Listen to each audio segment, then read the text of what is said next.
Malam, salam sejahtera untuk kita semua. Nama saya Maria Katarina Nogulewa. NIM 1803030111. Saya mahasiswa sosiologi semester 6 FISIP Undana Kupang, kelas C regular pagi.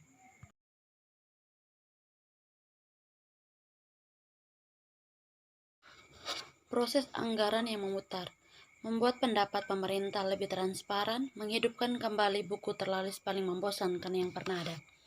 Kelompok 36, Gubernur Negara Bagian Nigeria, sangat berkuasa.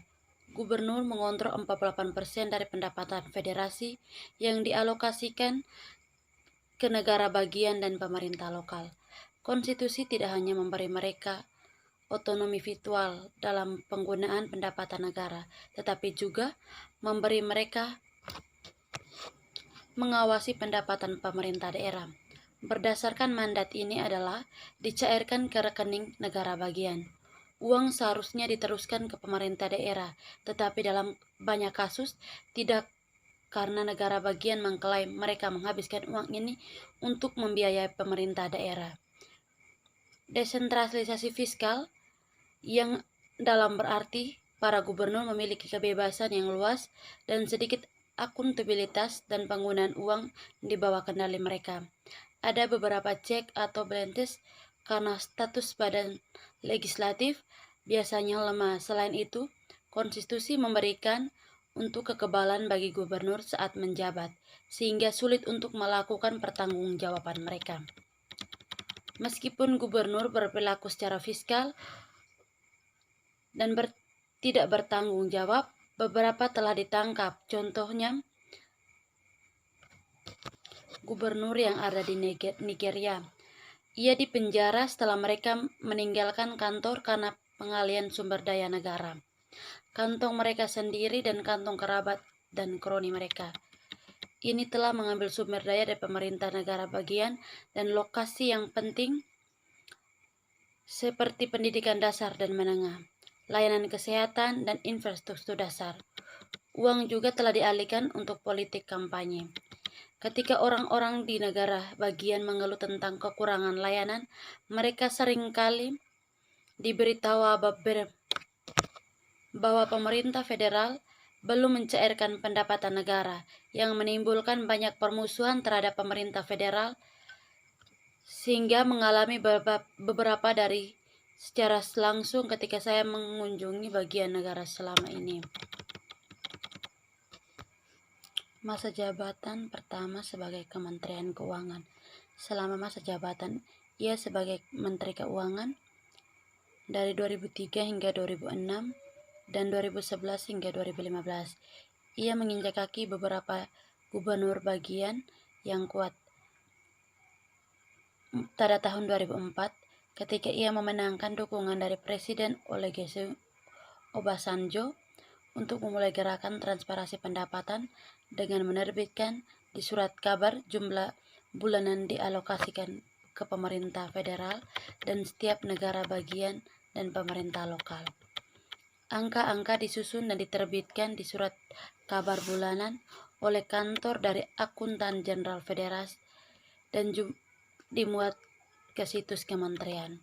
Ini sukses instan dan dengan publik. Mereka akhirnya memiliki informasi untuk meminta pertanggungjawaban para pimpinan mereka. Tidak lagi mereka menghibur kebohongan mengapa guru atau petugas kesehatan tidak dibayar atau jalan pedesaan tidak dibangun. Jumlah yang diterima setiap tahun oleh beberapa negara bagian cukup besar. Dalam beberapa kasus seperti Akwa Ibom, Delta, Rivers, Bases, Lagos, mereka sebanding atau lebih tinggi dari pendapat tahunan dari beberapa negara Afrika Barat dengan serupa atau lebih besar pendapatan tahunan dari beberapa negara Afrika Barat dengan populasi seperti Benin, Guinea, Liberia, Sierra, Togo, dan Afghanistan. Namun beberapa dari negara ini bisa mengembangkan diri infrastruktur dan layanan yang lebih baik. Permintaan publik untuk nomor alokasi negara begitu tinggi, sehingga ia menyusun angka-angka menjadi bukit tahunan. Itu pun meskipun gratis, dapat dianggap sebagai buku terlaris paling membosankan yang pernah ada. Mereka terbang rak secara cepat dan bisa mencetaknya. Komplikasi ini juga menjadi masukan penting dalam investasi. 3. Economy and Financial Stream Communication. Meskipun gubernur negara bagian tidak dapat dituntut saat menjabat, beberapa di antaranya diselidiki dan kemudian berhasil dituntut setelah meninggalkan kantor. Transparansi yang meningkatkan membuat gubernur bersikap destruktif dan menimbulkan banyak kebencian bagi ekonomi.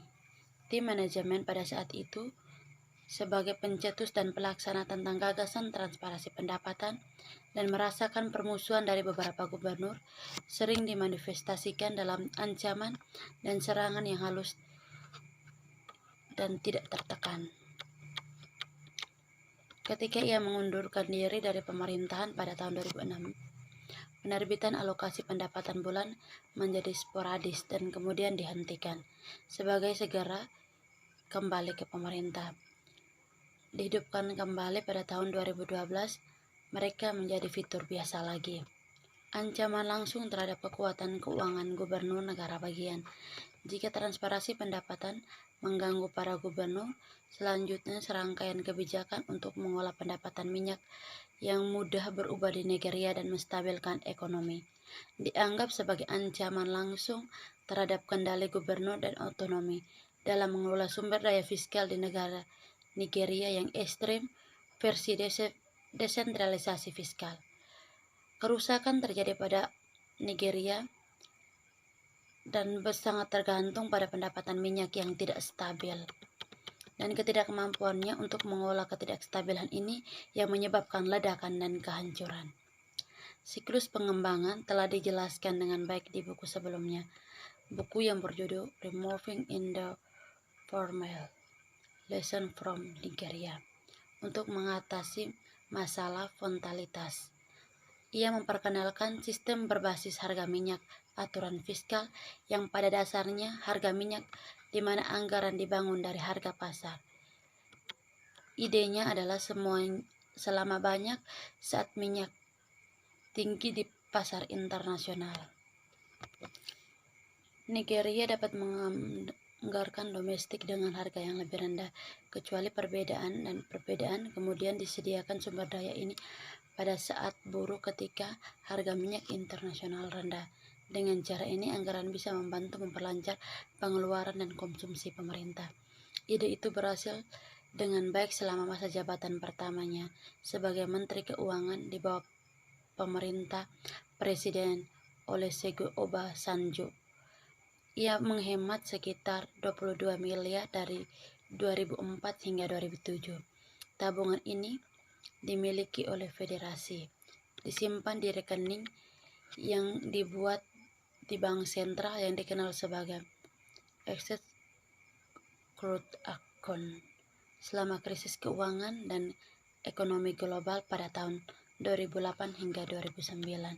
Sebagian dari tabungan digunakan untuk mengolah fiskal stimulus setara dengan sekitar 4,5% dari PDB 2009 Nigeria, sehingga memberikan dorongan dan menangkal resesi.